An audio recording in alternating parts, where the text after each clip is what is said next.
Good morning everybody, welcome to Indycar Monday morning. I'm Gordon Ross and today I'm going to talk about the march that happened recently at Bannockburn. What a big success it was, but seems to have been marred somewhat by an internal argument over one single banner. Now I'm sure you all know the banner I'm talking about. It's the banner which says Tory Scum out, and you'll have seen it perhaps on videos of the march coming towards you. You'll see there's a huge banner that says Tory Scum out.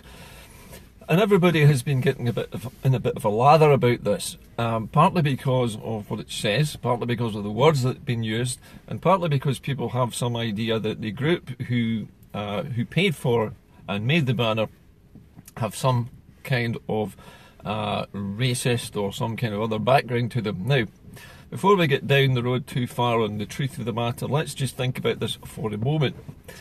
Who is going to benefit from an argument about a banner in a march which we mount in aid of independence? Now, the only people who could benefit from this argument will be the very people that the banner is trying to target, the Tories themselves, and also anybody who is against independence. So it's a divide and rule argument which has crept into the marchers' conversations after the event.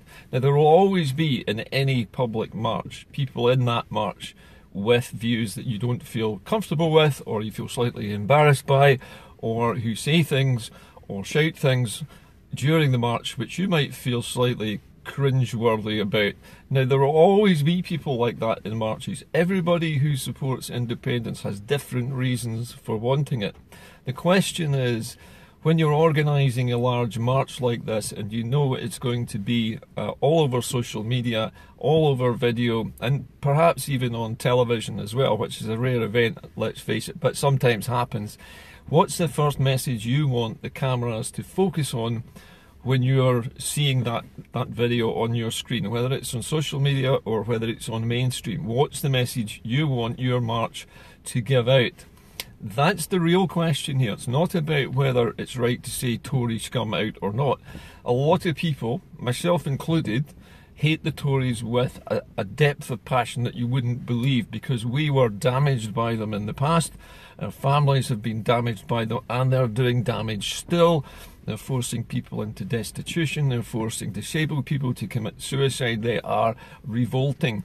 However, that's not to say that people shouldn't have the right to speak their minds or to create banners. The question is, where and what should the first banner look like on a march like that, and where should it be positioned?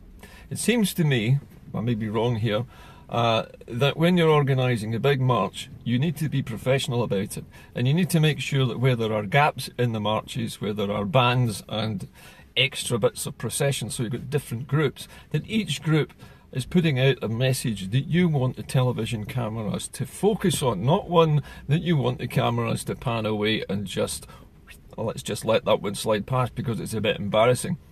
So we need to talk to people, and the people who manufacture the banners feel very strongly that the Tories are scum and they don't like them, and that's fair enough. They have every right to think that. It doesn't make them racist, it doesn't make them anti-English, it doesn't make them anything. However, it makes some people on the marches uncomfortable. When I used to go to football with my youngster when he was about 8 or 9, and being a Partick Thistle supporter, you can imagine that that's something which has got its ups and downs. But in the Partick Thistle football ground, there is an area for families, and in that area there is no swearing, no drinking, no smoking, and basically just adults have to behave well around the children to not set a bad example to them. And that is something which can easily be done in a march. We can create a family marching section, if you like, which is quite easy to do. There can be other sections for political parties, for political pressure groups, and all the rest of it. They can all be included. There's no reason why they can't be. And if people feel slightly embarrassed marching alongside somebody who's in a political movement, then that needs to be changed. We need to organise better. So there's also been stories going around about the group who have this banner which says Tory Scum out, and that they're somehow I mean, I even picked up on this the other day. I'm guilty of this as well, and without fact checking it, I looked at one report on this group which seemed to suggest that their members were saying that it was English incomers who were bringing their Tory values with them to Scotland, and this was why they wanted the Tory Scum out. This was to do with settlers, or what's known as white settlers. This, I think, is not true, because it was only one report, and I've also been reading a lot about what people have been saying, and somebody I really respect, Skripals, was pointing out to me that he knows many of the people in that group who held that banner, and he said there's not a single one of them who are anti-English, not one of them, and I believe him. So I think there's a lot of misinformation around, but that banner perhaps is not what we want at the front of the march. What we want at the front of the march is the main message of independence. So if we're going to march under one banner, then that banner has to be agreed by everybody, and that banner has to say what we want it to say. And my own opinion, for what it's worth, is our banner should say something like Restore Scotland or Free Scotland, not Tory Scum out, because Tory Scum out is a political statement that you want the Tories out of Scotland. We all want the Tories out of Scotland, but we know that 22% of the country voted Tory, so that's not going to happen. And just insulting that 22% is just going to bring the media in on top of us, and they're going to just start to say that we hate the English all over again. So let's make sure that whatever's at the front of All Under One banner, that the banner itself is something that we can all support and that we can all be proud of, and that is throughout the march the same banner. Everywhere down that line, every group is carrying that same banner. It's one thing, believe it or not, that the Tories and the Labour Party have learned from time immemorial, is that when you're putting on a public event, all your supporters must be carrying the same placard. You've noticed it on mainstream media, that everybody in the crowd at Labour or Conservative Party events or speeches are all carrying the approved message. Now I know it sounds a bit like it's being over-organised and that we're really trying to spin it. But if we're going to unite under one banner, then there must be one banner, and it must be agreed by everybody that that is the banner we're marching under. So I think it's time for the leadership, those who are organising marches for All Under One banner, and they're doing a terrific job, by the way, that we get a little bit more professional and we make sure we're all singing from the same hymn sheet. But the main thing is that when the cameras start to roll and the march is coming towards the cameras, the first thing that is seen is the banner that we are all marching under. There will be other banners down the line, and freedom of speech, freedom of thought, we have to guarantee that people can say what they feel. But there will always need to be groups of political organisations that have their own sections. It's the same in trade union marches. There were always sections for different parts of the trade union that was marching for different trades, and they would all have their own banners and they would all have their own messages, and there's nothing wrong with that.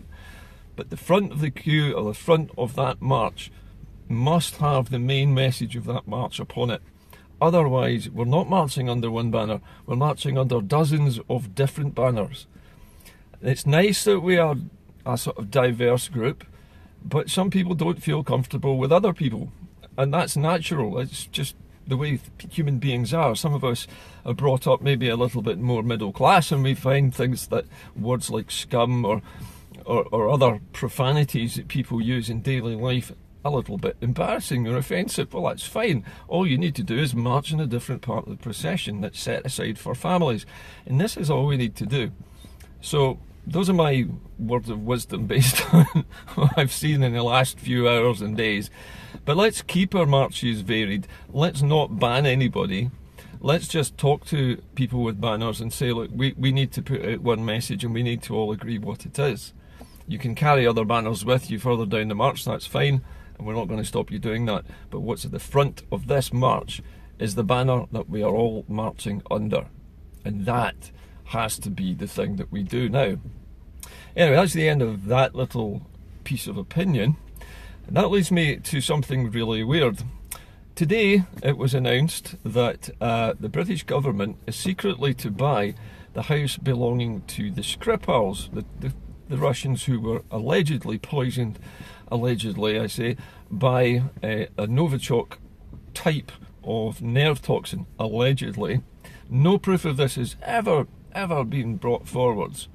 And yet, taxpayers' money, your money and my money, is being used to buy their house, all their cars, and all their belongings. Now, why? Why would a government decide to buy their house? It's not as if it's contaminated, because so many people have been in and out of that house. The police have been standing at the door for days, months. Nobody has died from standing next to the house or even going in and out of it. The cars themselves can easily be cleaned. The cars themselves could be crushed. But why do we need to buy them? We don't need to buy them. What's the big problem here? What is it the government does not want us to know? I think what they don't want us to think is that that house is in any way safe for somebody to buy and move into, now that the Skripals seem to have just vanished, they've disappeared somewhere. We'll probably never hear from them again. There have been one or two staged press interviews with the daughter, but Skripal himself has not been seen since the event. He's been spirited away, probably given a new identity, both of them, somewhere else. They'll be living under new names in a completely different country somewhere else. And we will never know the truth of this. But why buy the house? It doesn't make any sense. It's costing somewhere in the region of £600,000 to buy the house and the cars and all the contents of the house.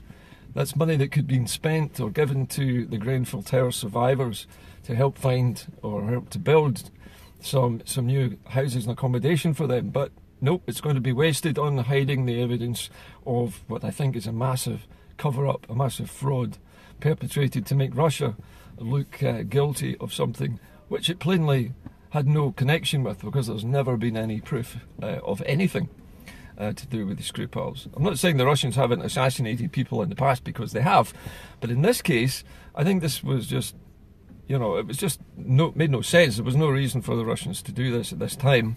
It gave them no political advantage. Skripal himself was not a threat to Russia or Putin or anybody else.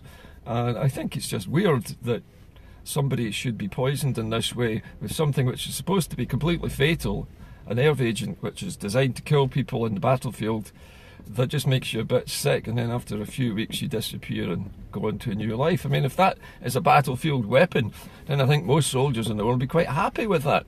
They just get a little bit sick and then they're given a new house and a new identity somewhere else. A terrific weapon. Works everywhere you go. I'm sure soldiers would be quite happy to be exposed to it, actually, just for the benefit of getting themselves a new house and maybe a new life somewhere else. So those are the two news items today. Have a wee think about what I was saying about all under one banner. What's the point of calling it all under one banner when we're plainly not marching under one banner? We're picking holes in other people's banners. Let's just think about a message for ourselves and march under that banner. Anybody else who wants to make banners can do so elsewhere, but for the sake of this march, we must have a banner that we can all march under. Otherwise, the whole name makes no sense whatsoever. One thing to remember, when you say Tory Scum out, or Tory Scum, or use the word scum in anything, just remember that scum in reality always floats to the top, especially in ponds and watercourses. Any toxins, sewage, effluent, anything like that, the scum always floats to the top. It's kind of ironic, really, in politics that it does that. But remember, when it floats to the top, it can be scraped away and thrown in the bin, or used as fertiliser, or flushed away down the toilet. Scum can be scraped away. And when we are marching all under one banner, the scum will be removed from us, from Scotland forever. We won't have Westminster Tories ruling us after independence. Yes, there will be people in Scotland, maybe 20% of us, who are always going to have a little bit more right-wing views, or quite strong right-wing views. You cannot change them. But the point is, they may not be scum. They just might be people who've got slightly right-wing views. They exist everywhere. The Tory scum they really need to get out are the ones in Westminster, and the only way we can get them out of Scotland is if Scotland is restored, if it's brought back to being a nation. Again, not independence, it's restoration that we're after, not independence. Restoration of Scotland as a country. That's the message we need to put on our banners. in my opinion anyway. I'll talk to you tomorrow. Have a good day. Bye now.